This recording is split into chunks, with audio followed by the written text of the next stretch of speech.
Hello, hello, my loves. Welcome to this episode. Today, live, I've got Chloe Catherine here with me. She is a powerhouse in her own right, and you will discover why as we have this next episode. Chloe has helped over 650 women heal their biggest food and body challenges through doing the deep work of healing one's connection to self. Obviously, you can tell why she and I are here together to bring you this very transformational episode. She's leading in the eating disorder recovery space with self development, spirituality, and femininity. She's bridging the gap between eating disorders, spirituality, personal development, and femininity. She does this through her one on one coaching, her retreats, and her online courses. I'm going to let her share more about it with you one to one as we welcome Chloe to the show. Welcome, welcome, my love. It is a pleasure to have you here and coming to you live right now. Welcome, Mama. Yes, this is literally like my favorite part of the day has been coming on here to get to speak with you. We've only had nothing but epic, very expansive conversations together. So I'm looking forward to bringing that here to this space. Yes, and Chloe and I met in Austin when Naeem and I Mhm. were there recently for the consensus convention. And I was also coaching some of my clients that were out there, and we met at a women's circle through another one of our soul sisters, the magic of feminine power and synchronicity. And we hit it off really well and really instantaneously. And then you decided to say yes and come out to a meetup that we were hosting out there. And that's when I was like, wow, this woman, we got to like dive deeper into just real conversations on love. And I got to learn more about your own personal inspiring journey of what brought you into more of what's your dharmic work here with helping women. And I love the really unique angle from spirituality and food that you're leading with, especially being a leader in that space. I absolutely love it. And I know that anyone who's listening to my show is all about spirituality, is all about feminine power. It's all about a holistic approach to full mind, body, sex awareness and healing. And that's why I'm bringing this leading voice, that's Chloe, right here to the show.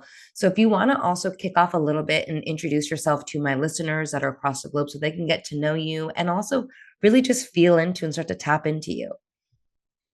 Beautiful. Yeah. So my name is Chloe, or otherwise known as Chloe. I'm Flow with Chloe on Instagram, and that was a fun little name that my friends actually gave me back in kind of college time. They'd be like, "Oh, let's just go with the flow. Let's just flow with Chloe," and then it ended up becoming my whole business. And I'm going to start Mm, here because I think the name in and of itself actually is very just representative of what I do.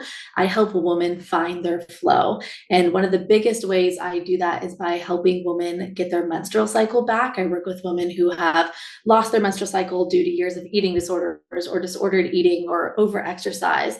And I help them on a very physical level get their period back, but then on a very kind of metaphysical level, I'm really helping them find their flow again. How do they be in the world? How are they moving in their body? And how are they also finding flexibility in their routine and in who they are and in their identity and coming out of kind of those very rigid structured boundaries that they have put on themselves. I feel like a lot of us women kind of put ourselves in these boxes and then we try mhm. and stay in here. And Yep. so finding the flow is also about like getting out of the box and really finding what works for you. So I myself dealt with multiple eating disorders growing up. I had anorexia, orthorexia, which is the fixation on clean eating. And then it ended up delving into kind of What is exercise that? What is that called? I've never heard of that. orthorexia. And you see it a lot lately. It's really common now as we have such a fixation on eat clean, eat perfectly, eat this diet, Right. eat that diet. And it's interesting because it seemingly can come from a really great place, right? We want to take care Yeah. of our body, we want to eat well. Orthorexia is when we take that into the extreme and when there's a lot of anxiety around not eating perfectly. There's a lot of Wow. kind of purity that comes in that way of eating, Mm, of I'm pure, I'm clean, I'm morally superior. We find people really, it doesn't matter what diet it is, and really people will create any diet. But we see that things like a vegan diet or a plant-based diet or raw veganism or things of yeah. that sorts will really kind of cater to those people. So That's I fascinating. Wow. I'm not, yeah, and from personal experience, I've experienced people, I'm vegan, and it's like the fact that you mentioned like the superiority component of yeah. I'm superior. I haven't heard it put in that way. So that's really powerful. That's something new that I just learned right now as well. So thanks for that education. I didn't know that there was Yeah, actually a term definitely. And for it, and that goes into, yeah, food obsession. it's something we see a lot. And it gets to the point where your obsession with healthiness actually ironically takes away your health. And that's Yes. kind of what I dove into. And then it turned into exercise addiction. And I share this because the evolution that was happening was me just like switching one thing for the next instead of me really dealing with the deeper, ruder kind of deeper issues going on. So I was like, okay, I'm not going to eat. Right. And then I was like, okay, fine, I'll eat, but I'll eat the perfect diet. Okay, fine. I'll eat an Oreo, but I'm going to exercise for 7 hours a day. And it wasn't until later in my 20s when I finally was sitting there, literally 11 years of no period. So I'd only really cycled maybe a handful of times in my life. And I was like in my mid 20s and I was like, what am I doing? What Hmm. am I doing here? This isn't bringing me the happiness, the joy, the success, the praise, the accolades that I was really truly searching for. It really Yes. has just made me depressed, more alone. I've really isolated myself. And that was like kind of finally my big awakening to really deal with the deeper issues of, oh my gosh, I have never felt safe enough to be me. And that for me is my core wounding, my big narrative that really was the genesis of this Hmm. whole kind of game I was playing with food restriction, really holding my body back in a lot of ways. I was severely, severely underweight for most of my life.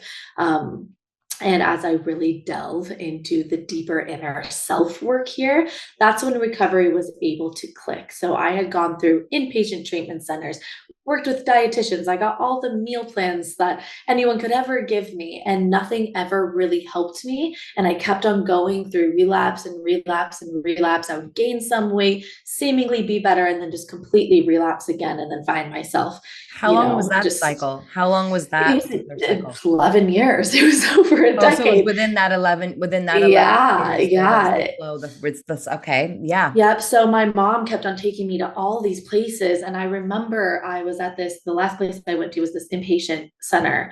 And I remember I was like eating dinner with everyone, right? As you Yeah. do. Yeah. And I was like, oh, I really want an apple. And they're like, well, no, you can't have an apple. I'm like, no, but like I'll eat everything else. Like I just want an apple too. And they're like, well, no, you could have like a banana, half of banana if you want right now. And I was like, what? Like, why can't I just have what I want? And then I'm sitting down at this table with all these other girls with eating disorders. I mean, it is bad energy. It's like we're not supposed to talk at all really with each other. It is just like you're under fluorescent lights. And I remember this one girl, she had this Mm. whole blow up moment where she's like, I don't want to eat this and whatever. And she runs off. And then some girls are hiding food in their napkins and other girls are throwing food out the window as staff are helping out this girl. And I was just sitting there and I was like, oh, this is not for me. And I called my mom. I was like, Mom, I will heal if I'm around family and friends and I'm There eating we go. dinner Yeah. around people who are making it a joyous experience. This is not it.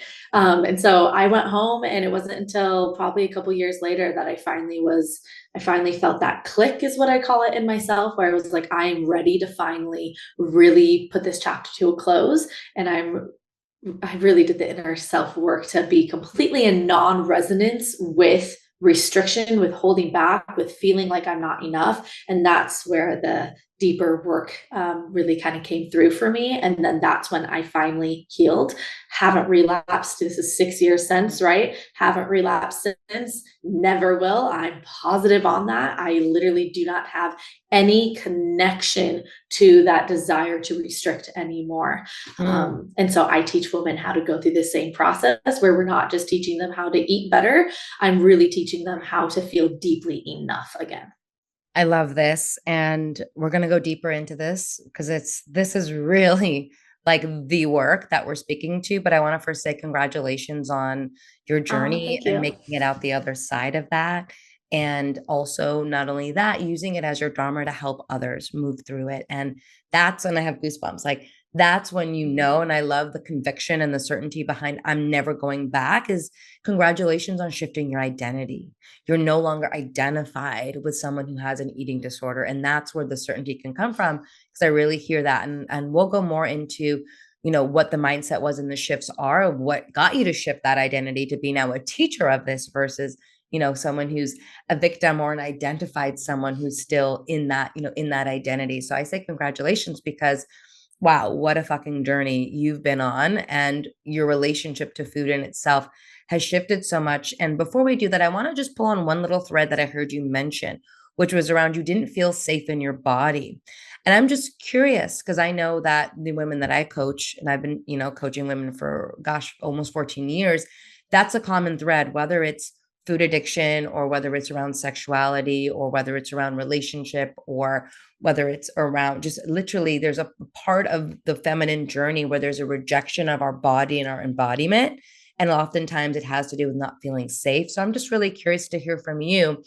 Where did that belief system come from where you were also not feeling safe in your body? Because I heard that in there and I wasn't sure if it was mutually exclusive to the food component or if it was becoming more amplified with, with the eating disorder. Yeah, great. So first off, like the eating disorder doesn't even matter, right? It's all of these core narratives and wounds, and the eating disorder or whatever was going on with food was all just me trying to, in a way, process through all of that, right? So I always tell girls, I'm like, this work is irrespective of if you have a disordered relationship with food. It's going to show up in alcoholism. It's going to show up in porn addiction. It'll show up in you continually choosing the wrong men to date. It'll show up in so many different Shopping ways. It's addiction. all It'll the show up in shopping addiction, a hundred masturbation percent, addiction. It'll a show up in hundred percent. exercise addiction, which you see all the time. Yeah. Yeah, Or yep. Botox So, addiction, fillers, beauty. Like oh that's a no, really big one now as well as like the beauty addiction, the Botox, the fillers, the suctions, the implant, like all of that as well. So I love that you're speaking hundred to percent. that 100%. Yeah, and I just wanted to let the listeners know too that you don't have to have a disordered relationship with food for this to make sense. And also, yeah, it's just important to understand that. But for 100%. me, I know exactly where this started for me, and of course, this was done in a lot of. I do a lot of self inquiry work, kind of Byron Katie's work. I found that really helpful for myself. So going back through all these narratives and really asking myself, was that true? Was that experience true? Was there something else going on that maybe I didn't perceive in that moment? So if I go back to one of the moments out of the thousands, right, that really solidified this narrative, Yeah. um, I remember being, I must have been like 8 years old. My brother was a year older. And I remember running outside of the house into the backyard, and all of a sudden I'm being pelted by a paintball gun and Oh, literally physically like trying to protect myself there, right? And my brother is standing on the roof just shooting me with that. Like when you go play paintball, you have like long sleeves on, you have like gear that's protecting you, especially like your, vital yeah. organs and everything. And no, he's just shooting at me. I had a very, very disastrous relationship with my brother growing up. And he actually played into a lot of my core wounding. Mm, But I remember in that moment, and it's important to see it in this way, it was in that moment I decided to believe that it was unsafe to be me. correct. And that's important to understand that it was the decision I made, because in reality, was it safe to be me? 100%. He's just a, 10-year-old boy who's on the roof, who's, playing a game and trying to pelt his little sister. It was me who then took that experience and decided that it meant that it wasn't safe to be me. And I always felt like I was walking on eggshells around him, like really worried that he was going to throw me in a closet, throw me in the pool, like kick me off my bike. And so that's really where that core wounding started. And then my whole life kind of became trying to prove my worthiness and prove my goodness to my brother. And the number one way that I thought to at the time when I was 14 years old to do that was to look like the girls that he was dating, who happened to be Mm, naturally lean. And I was a soccer player. I mean, I was gorgeous, I was beautiful. There's nothing, I wasn't even, it was just yeah. my perception of me at that time was I'm big, I'm chunky, I'm curvy, I got boobs. And like, that's when I was like, oh no, that's not what my brother likes. And so I need to be like this one girl he dated, and she's super tall and lean and skinny. And so I'm going to now play this game of how small can I get? Mm. Wow. Yeah, really great awareness. And I love what you're speaking to. For those that are listening that aren't familiar with Byron Katie's work, you ask yourself these three questions to turn around the belief and check in and see if it's really real. So, highly recommend that. And we'll probably put a link to that in the show notes for someone to do that particular question. It's available. But what you're speaking to on a deeper level beyond the questions is like, you're really aware that it's your perception and that it was you made the decision, right? We're always Mhm. making the decision to make a story up because everything is made up in life. And it just depends on if we're making up a powerful, empowering story about ourselves or a disempowering story about ourselves. And at 14 and younger, it's like we don't understand the difference, right? We create these neural pathways that we think is what's going to create safety for us or protection for us. And then I really hear that same sense as like, then you started to shift who you were and got small. And ultimately, like, you know, we guard ourselves and then we'll also put on these shells and these armors, I'll call it like the armor and the protection, so the real essence of us starts to like wither away because it never gets the daylight, and it's like we've got this armor that's like deflecting the sunlight that like we need to grow but never sees the light of day. So what you're speaking is so powerful and universal, because whether it's that experience or another experience where it has to do with wanting our, like for me, for example, it's like my dad, like it was wanting my dad's love. And my dad was verbally and physically abusive when we were children, and so it was like walking on eggshells around, is he going to be happy or is he not? It's not safe to be me, because if I'm so rambunctious, then maybe I'll get in trouble and maybe I'll get hit with the belt and like spanked, so I better adjust to see, to pretend to be a daddy's girl so that daddy's happy, and therefore, shrink and hide the parts of myself. And so I can really relate to that aspect of the story. And I think almost every woman could relate on some level, whether it's with your brother or your dad or a family member, or usually it's some type of interpersonal relationship experience that we make up a meaning that we're not safe to be us, especially as women. I don't know very many men that make up the story that it's not safe to be them. They make up different stories. We all make up stories, but primarily that's a core, like fundamental pillar story that women make up about ourselves, is that it's not safe to be us, especially in a feminine, female formed body, and that's something that, again, and I appreciate you sharing of like how deep that actually runs, that programming. And then we find strategies like eating disorders, right? Or food dependency or addictions to cope with that, right? That piece. And so I would love to know a little bit more for you in regards of like when you were in that space of feeling, guarded, were you feeling flexible and open and flowing and like really showing up to life or your goals or your dreams? Because it sounds like at that age, was that also when you started to find other ways to kind of cope with not feeling safe in your body with food? Or can you just share a little bit more about that?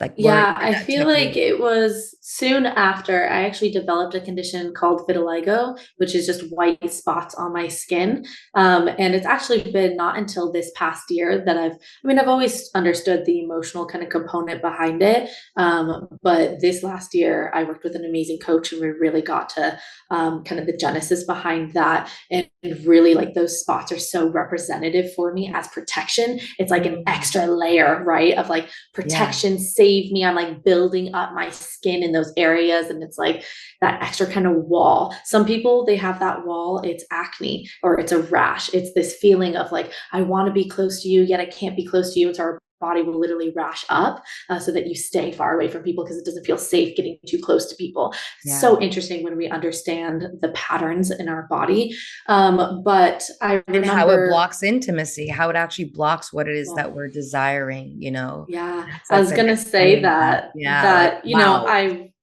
yeah, and later, on when I started becoming like sexually active and stuff, I really realized, oh, I have a big block to intimacy and really that energy of protection and not feeling safe. I mean, I know you can already pretty much guess I could never orgasm because I didn't feel safe. And in order to orgasm as a woman, we have to feel safe. We have to Yeah. be willing to really open up. But I was very, very, very guarded. I put on a very heavy armor. Of course, I only feel it on my left side.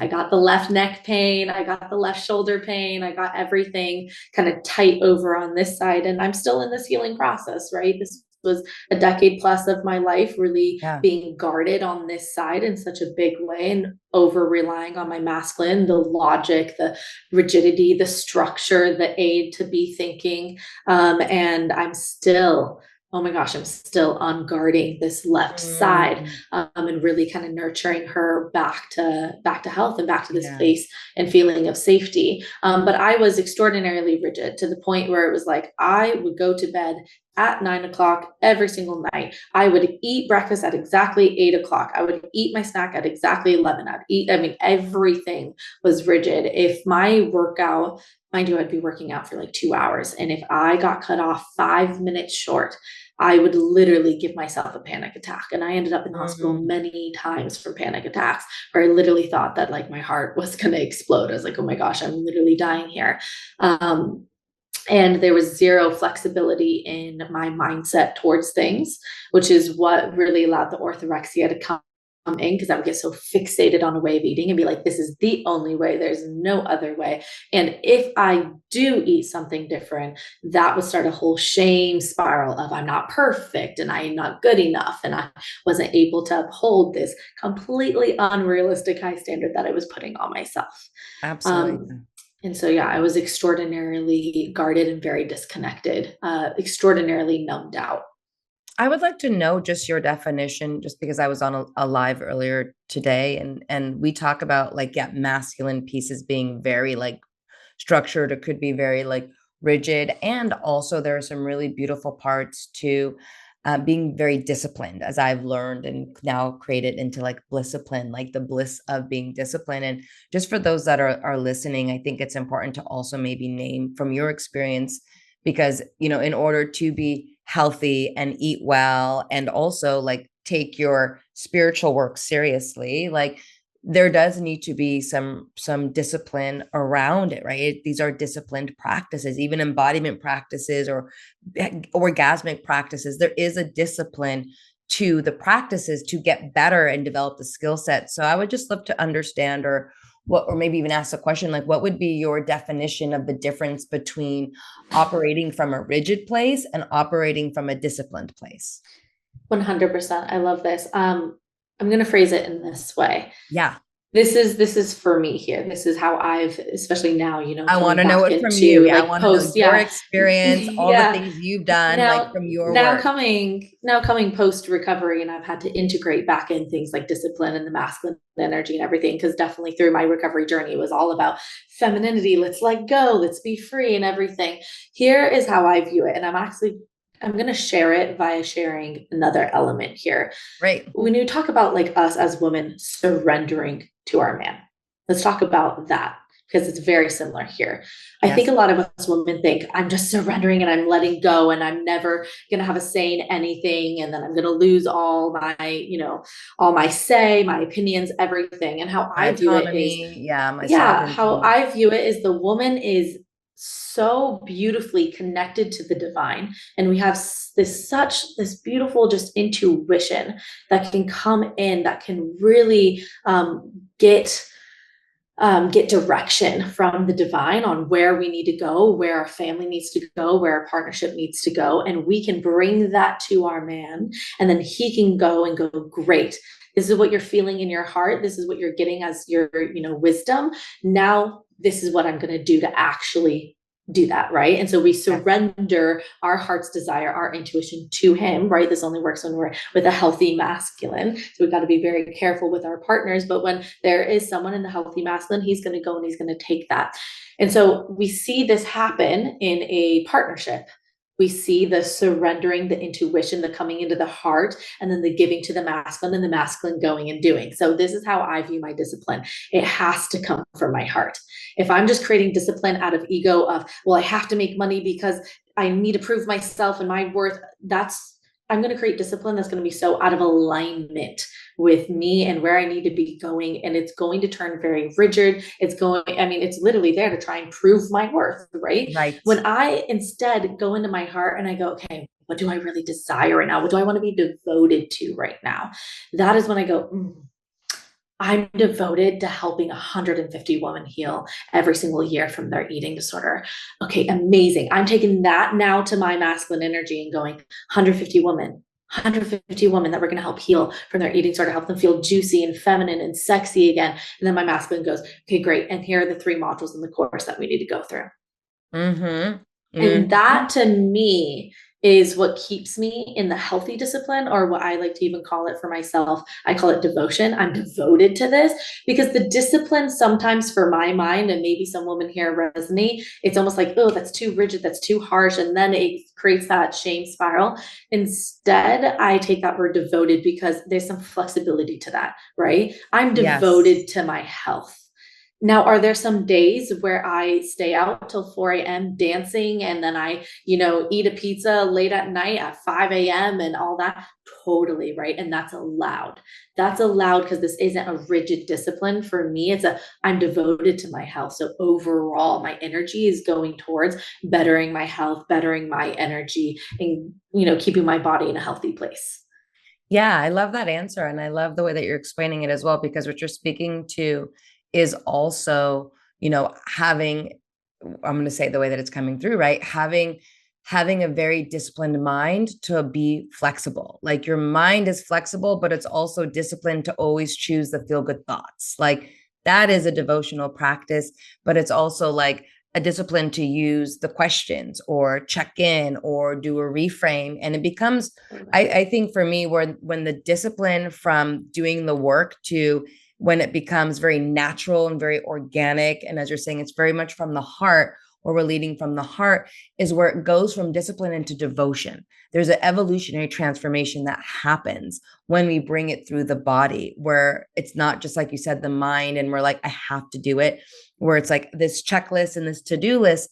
It's the emotions behind it, but it's also a shift in the mindset. So it's the mindset and it's a physiology. And there really is that transformation that takes place from it becoming this natural organic thing, and making sure that you are in service the way that you want to be in service, because it does require some systems and some structures. And I think that's where it's really great to have like the disciplined practice of like showing up, right? Or like our morning meditation practices. It's like I have our morning ritual. It's like we have these practices that are still these disciplines, or you learn these school of thoughts, and there are these disciplines in order to skill up, but it doesn't necessarily mean we have to discipline ourselves, which usually can come off shaming ourselves, blaming ourselves, being hard on ourselves, beating ourselves up, right? And then there's like, I think about like this internal like disciplinarian inside, which is an archetype. And so that's why I want to ask the question, is because usually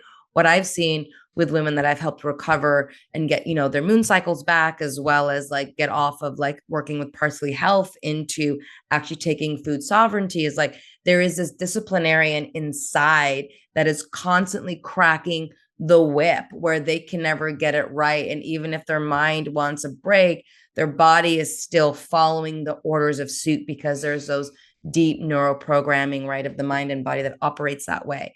And so I love the difference is like when we can shift, and you said it beautifully, when we can shift from, and again, in relationship, being the disciplinary of like, I can only orgasm, to that example, when you do it this way, right? So you're like whipping your partner and whipping yourself. I can only do it this way and only in this position and only at this time and only with the lights off or on and only when the sheets are clean or only when I've taken a shower and I'm shaved, and like it has to all be perfect before then I could receive the gift of love. Before then I could receive the gift of magic. Before then, right, I can Yeah. commune with divinity. And And that's just blocking you because you can commune at any time with any moment. divinity. Yeah, any moment. Yes, at any moment. And that's where we find, I think we really both bonded on like the power of like finding divinity through pleasure, like utilizing pleasure as that portal, as that pathway to, divinity. And it's a powerful, powerful tool, which requires us to actually be in our bodies, right? Not in our mind, because yes, although our mind and our brain is one of our most powerful sex organs through visualization, right, our brain is a sex organ. However, pleasure is experienced through the senses, and the senses is through the body, right? It's the physical body. That's where all the like magic and literally the juiciness and the juices are happening, as well as like our flow is happening, our menstrual cycle, right, our ability to sync up with the flow of life. And, for you, from your journey, I would love to hear a little bit more and share with the listeners, when you started to do that work and you went home with your family and you started to be in a loving, not a disciplined environment, but a loving environment where you could feel the warmth and the care, and starting to shed slowly, right? And what we're talking about, again, like listen to what she said, it's a decade, right? We've been doing this work for a long time, for those that are listening. So don't expect it to just happen instantaneously. There is a de-armoring process, just like sex, right? As we de-armor our womb and our cervix, there's also a physical body armor, de-armoring happening to feel safe, to let more love come in, to let life start to touch us, to let love begin to touch us, right? So we can feel and know and reprogram that we are safe, and not only safe, but we are enlivened and celebrated in our femininity and our feminine power.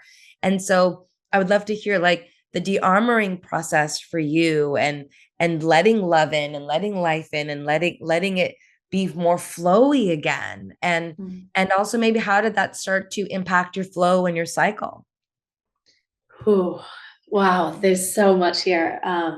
I know. I That's really why want, we're here, yeah. honey. That's why we're here. I'm like, I really want to just like breathe into this for a second. Yeah, absolutely. I will say this, the process of me really being in my heart and really feeling like the juiciness of life, it has been a journey, like you said. I think energy can shift in a second. Like I shifted. It was night and day. It was my eating disorder and then me deciding that's not how I'm living my life anymore. But that Yes. process of really then de-armoring and really coming into presence, that was a whole journey. I think just on a very just physical level here, as because I was coming out of eating disorders, as I began to eat meat again and I began to actually eat carbohydrates I and love how pretty much that I began to sounds out of your mouth. You're like, as I began yeah. to eat meat, like you can Well, I, feel, I I will can tell you this. feel I will that. tell you this though. I have a video on my phone from years ago where I was eating bone marrow for this was like I had eaten at this point, I'd had eggs and I had a steak. And then like the third thing that I ate from animal products for the first time in 5 years was bone marrow.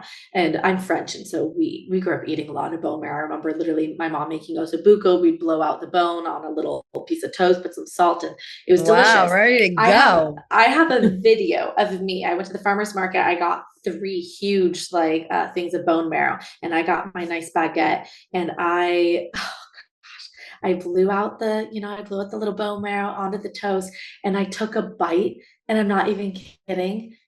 Like I started just Oh, tearing up. This is coming from someone who was numb for years. I don't think I cried even doing a sad movie. Like I was yeah. so numbed off for my emotions, and I literally cried. And on the video, I'm like, "This is just the most best tasting thing ever." And I literally like am getting teary eyed Yeah. here now just thinking about it. It was such a like, oh my gosh, I'm allowing myself to feel again. I'm allowing myself to nourish myself again. I'm allowing myself to receive pleasure again from food because my gosh, just the week before I was eating raw asparagus, thinking that that was the tastiest thing in the world. And then here I am and I'm eating a warm baguette with like bone marrow with salt on top. Oh my gosh, my mind just Ooh. like exploded. So on a very physical level, as I started eating more and more and more, my brain started coming back to normal. When you're in an energy debt, so you're expending more energy than you are receiving in every single day, which quite frankly, a lot of women are in because we're told to do things like eat 1,200 calories and do HIIT workouts every single day. And a lot of women unknowingly get themselves in energy debts. Now, the severity of that is going to depend to woman in their own history. I was in a severe energy debt here. So as I crawled myself out of that, I mean, it was just all of a sudden I'm laughing again. All of a sudden I'm sitting down talking with the family for hours. Like my whole personality from me when I was 14 years old finally came back at 25. And it was just Mm. like, whoa. It was like, oh my gosh, like this new version of me. It was insane. So there was the very kind of physical aspect of as I just actually nourished my body, I Which is was very able to important to talk about. Yeah, which is very very, important. very, And very, it's very sometimes important. not the fun stuff. I find now in my career, I try and zoom past that stuff really quickly so we can get to the what seems to me to be a little bit more interesting, but it is critical because any sort of emotional expansion we have will be brought down by the physical if the physical isn't healed. 100%. Yeah. And where again, where the juice is literally the juice is happening is in the physical body. So we can't transcend the body no matter how spiritual or evolved we want to be. It's really important to bring the body with us and to make sure that the Yeah. body's alive and healthy, with us. And for those that are listening, you can't just I don't believe you can just bypass the body from, my certifications in spiritual psychology and what we know. It's like it actually is. I don't want to say an epidemic because I think it's too strong of a word, but it definitely is a major evolutionary challenge or problem that so many people are wanting to ignore or transcend the body like it's bad to get to these higher evolved conscious states. And there's so much embodiment rejection happening that they wish they didn't have the body to deal with it. So that's why I do want to talk about the physical piece because it's not either or, it's and we must bring the body to the table and have her be happy and do the emotional spiritual work. So food is healing and food is definitely a part of the medicine. Yeah, it's interesting. I feel like a couple years ago, probably more back in 2010, 2011, spirituality was for a time really heavily connected to veganism. Maybe this was just my own little world. I'm from Southern California. So, but I remember like everyone who was this, seemingly very spiritual person was like, oh, I never eat, cheese or butter or eggs Me, or that was anything. me. Yeah, yeah, That was yeah. me Okay. in the But, heyday of but, my but spiritual what training. That was happens me. Yeah. what happens is it is kind of what happens with the kind of vegan diet here is you do kind of get into such a high cortisol state that you do kind of feel like you're almost levitating Yeah, and floaty you and feel like, oh buzzy. my gosh, I'm so like, yeah, you're I'm very so pure. vata. You're I'm so familiar with light. like, yeah, I'm you're so in familiar with high Ayurvedic consciousness. I'm floating medicine. around. Yeah. Very up here, very up here, very up here. And I remember This must have been my mom. I can't remember who said it. It must have been my mom though, because I remember explaining this. I was like, I just feel so light and good and all that. And she was like, well, you're not a monk trying to levitate your life away in a cave. And she was like, you need a ground and actually be here in earth. And it has been interesting in the last past couple of years as more of this trend of animal-based diets start to come about. So now all these spiritual entrepreneurs are all about, oh, I'm eating my, my steak and my eggs and my butter. And listen, I'm not here to tell anyone what to eat in any way, shape, or form. I actually do not do that even with my clients. But I do find it very cool now that we are integrating spirituality and these very like expansive kind of etherical thoughts with grounding the body, supporting the Yes. body, and ultimately fully being present to here to this life that we have. um, and yeah, it's just been an interesting kind of journey to see. But I did want to speak on something that you had Yeah. mentioned prior, because I think that this is really important to mention, especially to a group full of women, which I take most of your following is. Yeah. Um, There's I some think men we're in this sprinkled in there that love yeah, women, but they well, want to we know this we love too. them. We love Yeah. them, and they can understand their woman better here. Um, I studied public health in college, so epidemiology, public health, and it was quite shocking to really understand that they take women out of most nutritional studies because our hormones mess things up. And so then they think we can just take you out, give you the same information that worked for the men, and then give it to you. I'm like, nope, actually, we should probably learn how to work with their cycles and what's gonna be really impacting that. But all that to say, we're in a world where, especially when it comes to nutritional science or it comes to health, it's very masculinized. It really works more for a male's body, right? All these things like intermittent fasting. If you look at it on an evolutionary perspective, men had to go out and hunt in the morning before there's food. When they are fasting and they're hunting, their testosterone is literally rising because they're like, you have to be a good hunter. For Yeah. women, we are literally breastfeeding kids, at the in the community, right? Yeah. And if there's no food in the morning, we're freaking out that our kids don't have food, and our bodies are freaking out because now we're like, we got to produce all this breast milk, and we got to, or maybe we're pregnant and we got to continue to grow the baby. And there's just so many demands on our body that actually will increase our cortisol. And now our sex hormones like estrogen and progesterone are down. So a lot Yeah. of women now will be like, oh my gosh, well, intermittent fasting is so amazing, so great. I'm going to not eat until noon. And then they find out I'm only storing body fat in my midsection. And I am actually like having hormonal acne and my period's messed up. And it's because they are trying to, this is what I'm getting at here. We are trying to push our body into health as women. And where we think that health is going to require punishment, force. I'm going to starve myself. I'm going to eat something with zero butter on it, zero sauces. And we kind of take that narrative that like health Yeah. must be hard worked for. And my big like awakening through this, and what I kind of really teach my women, is that especially as women, our health is going to be found in the pleasure, in the letting go, in the surrender, in the ease. And so it took me years to finally Mhm. not fight with my body anymore. If I wake up and I genuinely am like, oh, the thing that feels expansive, juicy, pleasurable, and fun is literally going outside and like reading my book for an hour before I start my day. I will do that over the going to the gym. And it took me years to disconnect that that was healthier than me forcing myself to go to the gym, even though I kept on just hearing, going to the gym is healthy, going to the gym is healthy, you got to work out, you got to work out, you can only eat if you work out. I really had to disconnect that. And I had to understand that if something is done that generally doesn't feel pleasurable to my body in that moment, it is not going to be supportive for me.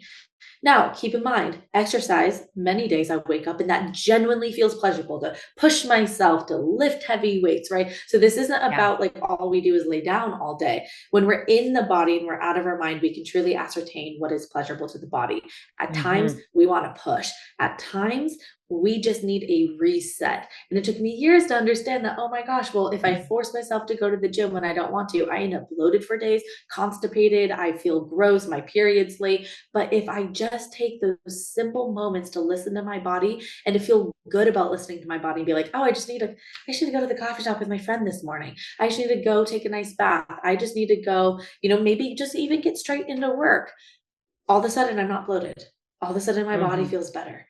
And wow, this was like, for me, this was such new new wisdom developed that wow, actually, as we honor our pleasure, we will find our health. And I'm gonna say one more thing here before I Yeah. allow you to kind of chime Yeah. in here. Talking about this with a friend, or not a friend, sorry, a client the other day. um, she's really worried in her recovery journey. You know, it requires your body to shift and change. She's so worried that's going to all of a sudden be 500 pounds. Like, if I continue to eat, then I'm just going to blow up. And I was telling her, I was like, the key to health, and I want every single woman here to understand, Mm-hmm. the key to health is enjoyment. And when you are focused on the state of being of enjoyment, I'm enjoying, I'm enjoying, I'm enjoying, you focus on connecting to that spiritual essence, enjoyment, the material substance, your body will reflect enjoyment. So what's ever happening in the spiritual essence, what we're connected to spiritually, will be manifested in the material, right? Mm-hmm. And so if you want the material substance, say your body, your health, to be that of enjoyment, we got to focus on the spiritual essence of enjoyment, being in enjoyment, being in pleasure, being in love. As we do that, the body will follow suit. Mm-hmm. And gaining 500 pounds in one night isn't enjoyment. Guess what? Like it's not enjoyment. So we can trust the body that as we just focus on, I need to find love, I need to find enjoyment, we can trust that the body will be what it needs to be.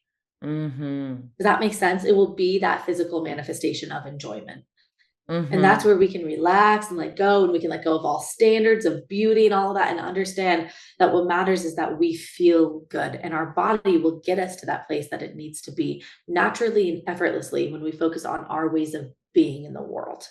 Mm-hmm. Mm-hmm. I agree with so much of what you're saying. And I think it's really beautiful to continuously highlight the, that key piece of pleasure and enjoyment in what we're doing in the activities. And, I just want to share like everything that you're saying. And I want to just add to that, not even to what you're saying, but with a real life example, right? So for those that are listening, like, so you can understand what we're both sharing, but specifically also what she just shared is, when we pick activities that are still helping us, be athletic or be fit or feel strong, especially as women, because that is important as we get older to make sure that we are still feeling really strong and active. Because if we're not moving, we're dying.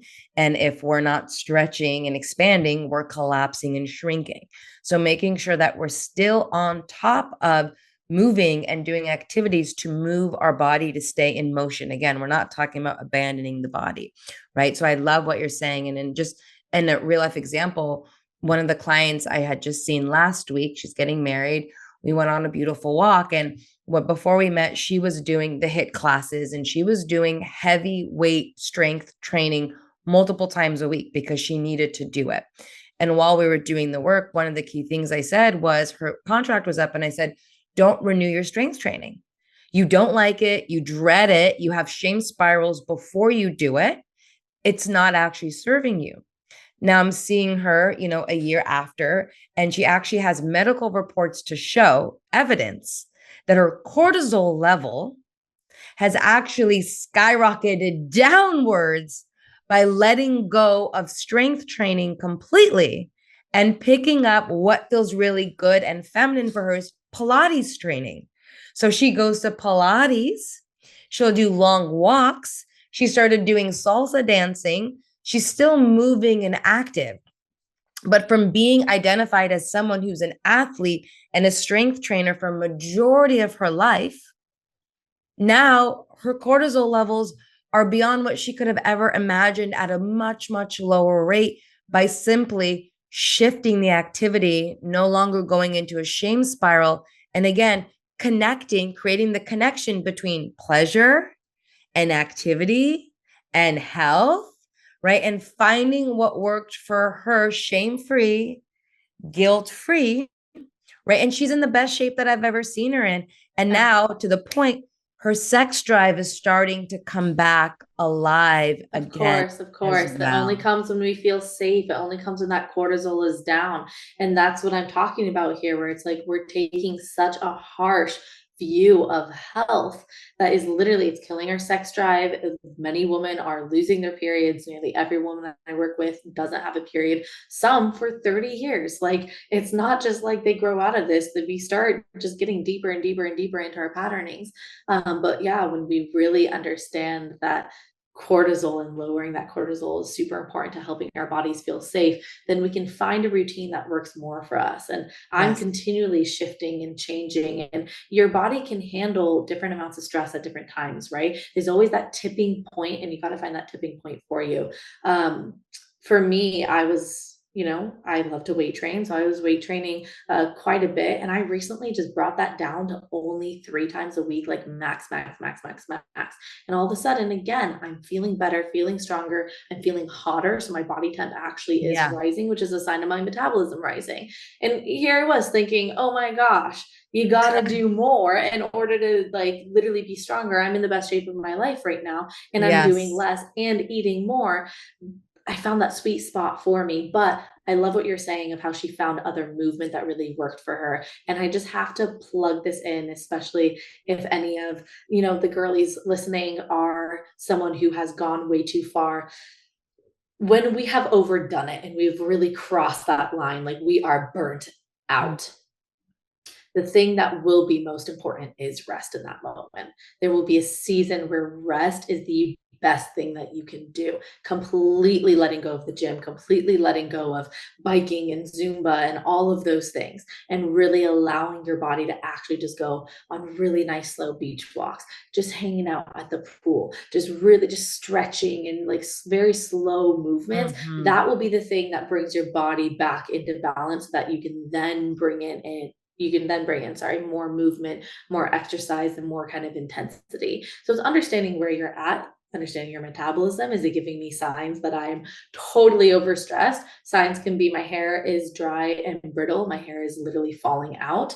My skin also very dry, very dehydrated. You can have digestive issues, hormonal imbalances.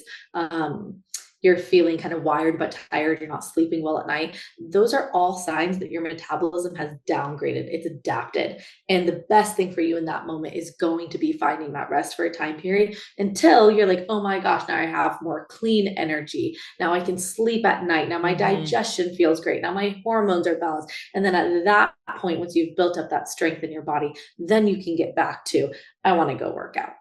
Yes. Yeah. Yeah. Yeah.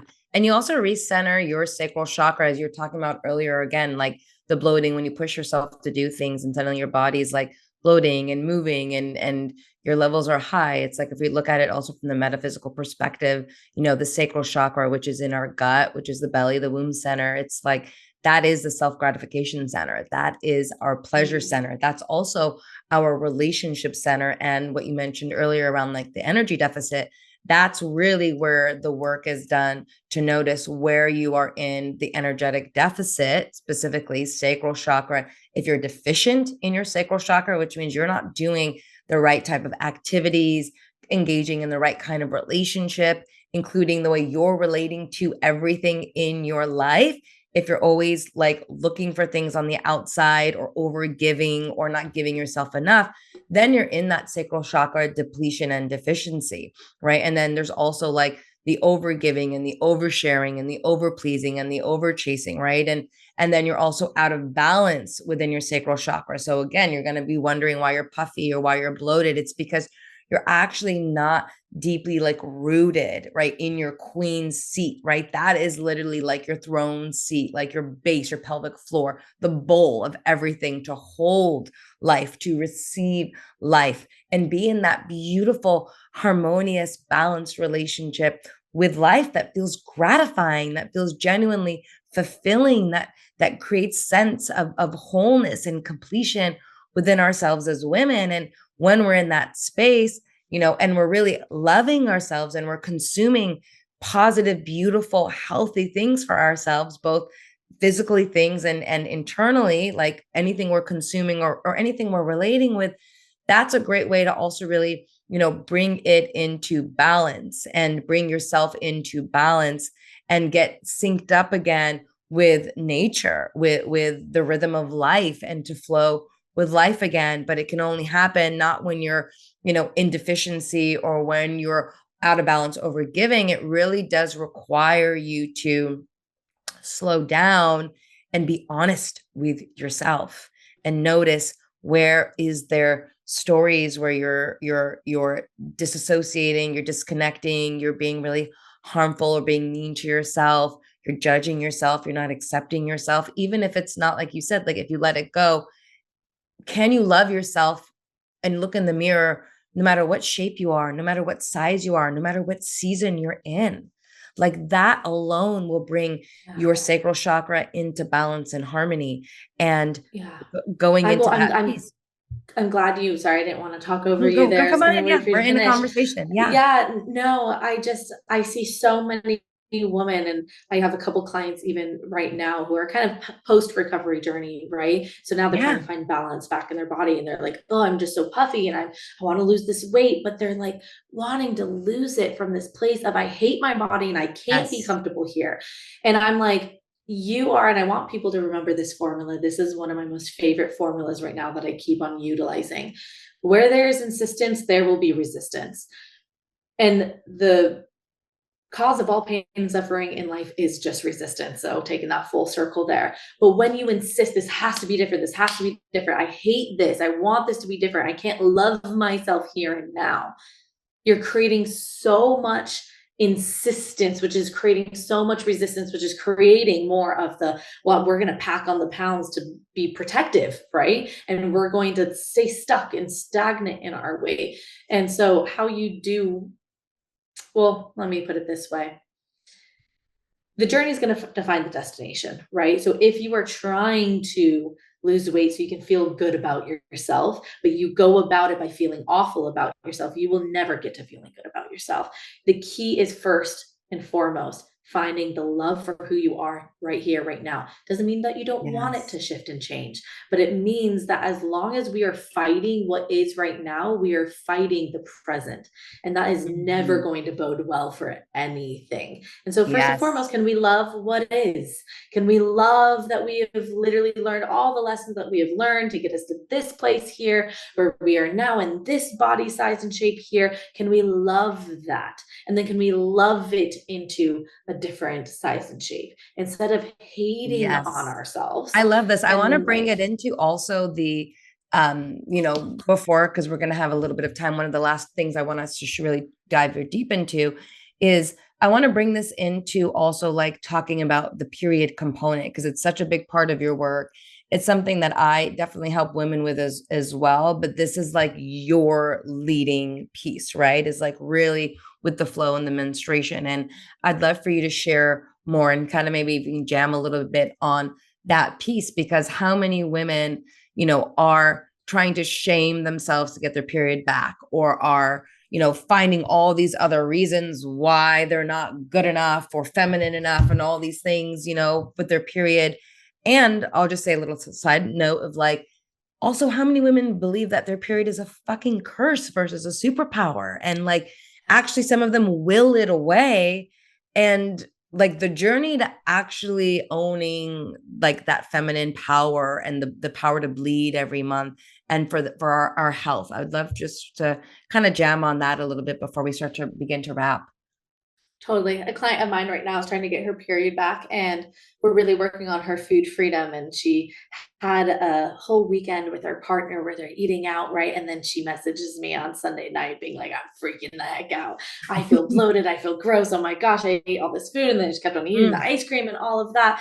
And she was like, I need to get better. I'm not doing this right and all that. And I just told her, I was like, honey, the energy that got you in this will not be the energy that gets you out. If you bring perfection into the recovery process, you're never going to get recovered, because that is the energy that we're healing from. And so I tell Amen. everyone, Yes. I'm like, I want you to royally fuck up with food. Fuck it Yes. up. Eat too much. You have a tummy ache. Like, make that be okay. And that's like the first thing that I really help someone who's going through a period recovery journey, and help them get rid of that perfectionistic mentality. Now I got to do it right. Chloe, give me the first step, the second step, the third step. I will do it all here right, totally perfect. And I'm like, oof, you came to the wrong girl because I'm not going to give you a 1, 2, 3 step. And Right. I instead want you to just explore what it is like to be in your body and to learn how to nourish yourself again, which is going to involve you messing up, which is going to mean that Yes. you're going to have to learn how to have compassion, and you're going to have to learn Hmm. how to have patience through this journey. And you're going to have to learn how to love yourself in the midst of you being woefully imperfect. Yes. Um, and so, yeah, when it comes to someone who comes to me, with no period, I'm looking at on a base level, the very physical things. Are we being Yeah. ridiculous with our food? Are we just under eating, over exercising? Sure, we got to address that. But quite honestly, I don't even really touch that because I know that once we heal all of the things over here, that I don't feel good enough. I need to be perfect at everything. That's when this naturally shifts and changes. Because again, this is just a mirror and a reflection to what's going on internally. And so Hmm. this is where it comes down to the spirituality, the self development, the femininity, the just working on the inner self piece. I start there because that's naturally going to shift all of those other things that are happening on a physical level that is not being supportive for your body. But I will insert in here as well. Um, One of the biggest things that I like to focus on is the connection back to the femininity, because that is a huge part of getting your period back. And I Yes. think one of the bigger kind of um, core kind of things that we go through is learning how to be okay with change. So it's the releasing of control, learning how to be okay with going with the flow and with things shifting and changing. Your cycle is always shifting and changing. And when you are someone who is resistant to life changing, I'm trying to control everything and everyone, your Hmm. body's getting the signal of you're not okay with change. And if you're not okay with change, your body's not going to feel comfortable with the follicular phase, the ovulatory phase, the luteal phase. It's not going to feel comfortable with that because naturally we shift and change every single day. Yeah. And so when we heal that work, or when we heal that kind of inner energy of like the control, and we learn to let go and we learn to allow change and we learn to feel safe in change, that's when the body usually comes in and goes, here's the period.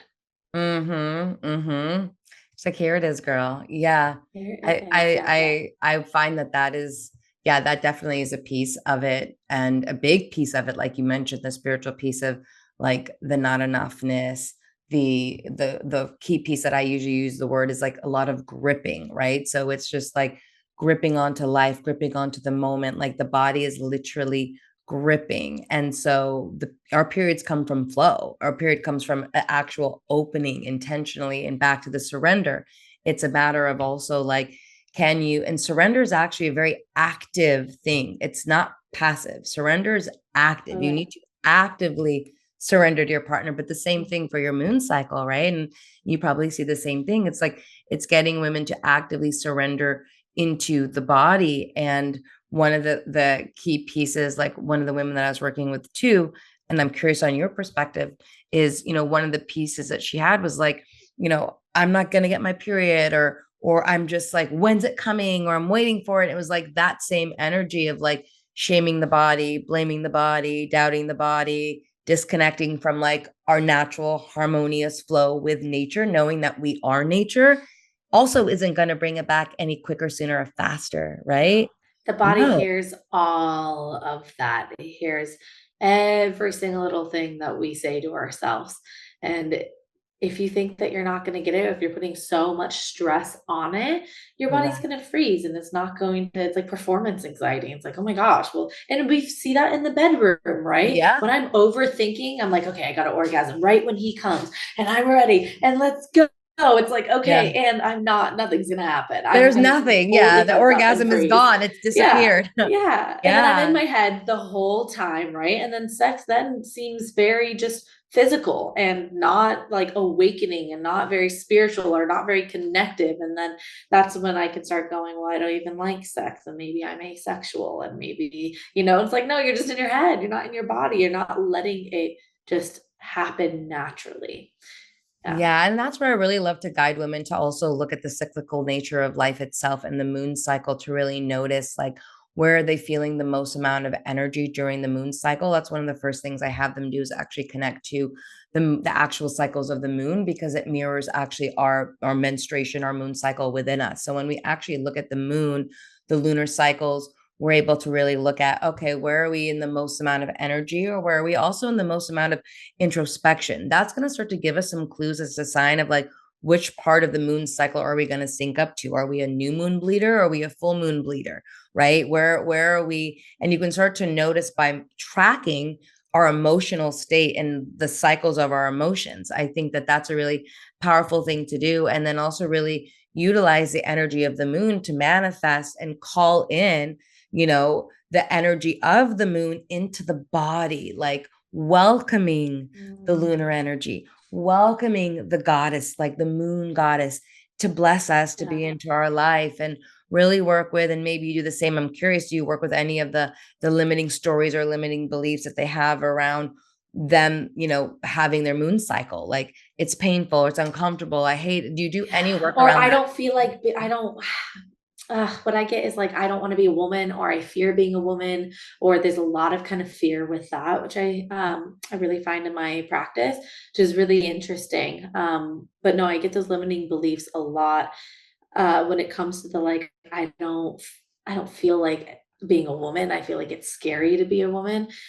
We really kind of break that down into the bigger kind of narratives, but it is kind of really interesting that they keep themselves in a very small, unfertile place with their body because there's this overall energy of it's scary to be a woman because maybe they saw their mom be abused, or maybe they saw their mom, who was a people pleaser, just get over, run with people just kind of using her. And there's this narrative that we have about what it is to be a woman. So a lot of the work is, what is it to be a woman, and Yeah.